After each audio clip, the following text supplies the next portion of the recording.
Torah, Mattan Torah, is going to happen again for the 3323rd time. This happened 3322 years ago, so it's going to be the 3323rd time that the Torah will be given here below. What exactly does it mean that the Torah is going to be given again? After all, we are not as pure and as holy as the Beis Yosef, who wrote the Mabit that it's a shame that you didn't come to the Beis Medrash, because at the end of the evening on Shavuos, the heavens opened up and we saw Mattan Torah once again. Did the Beis Yosef actually see Har Sinai and the revelations?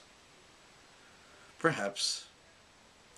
But I think the most important factor to realize is that the Torah is being given once again to all of Klal Yisrael, to all the people of Israel. And that includes people who are not yet religious. How can the Torah be given to someone who's not yet religious, who may not be keeping Shabbos or eating kosher, or conducting themselves with family purity? And the answer is that the desire of God is to inspire and to elevate the lowest elements in the world. So people who are engaged in the lowest kinds of depravity, the Eibishter wants them to recognize that the Eibishter is the one that gives them life, and that they should connect to the Eibishter. How can that happen when a person is indulgent in the most depraved ways? And the answer is through Torah. Every year there is a more profound revelation in Torah, a greater measure of Kedusha, a greater measure of intellect and insight that has never been given before.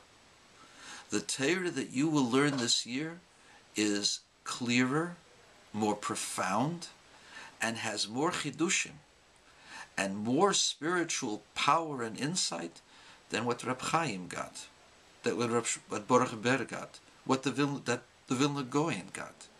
You may not see this or feel this, but in every year a new infusion of life comes to the Torah.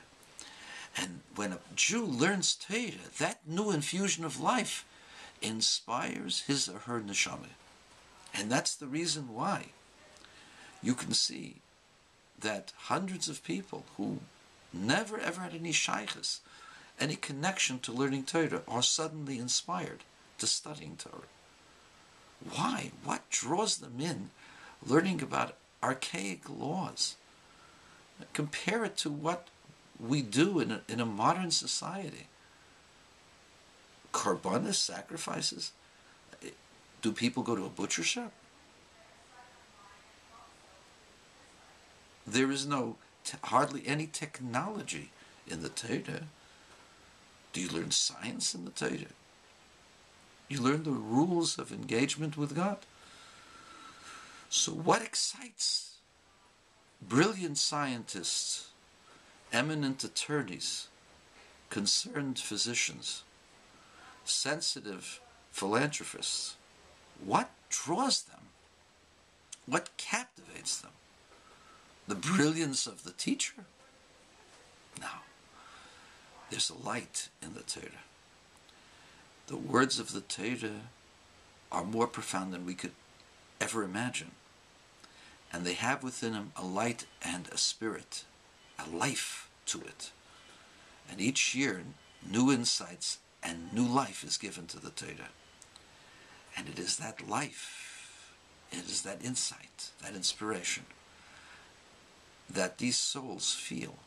They may not know it, they may not understand it, but it's there. And so what is our job? Our job is to reach out, not just to the ones who are in the Beis Medrash, but our job is ultimately to go outside the Beis Medrash and transform the street, just like the Baal Shem Tov did, 250, 300 years ago. That's our job. That's the job of every Torah scholar. Have a wonderful Shavuos. May you be given insight and inspiration that will captivate you, but more important, it will captivate and inspire your Talmidim and Talmidas, even those who are outside the Beis Medrash.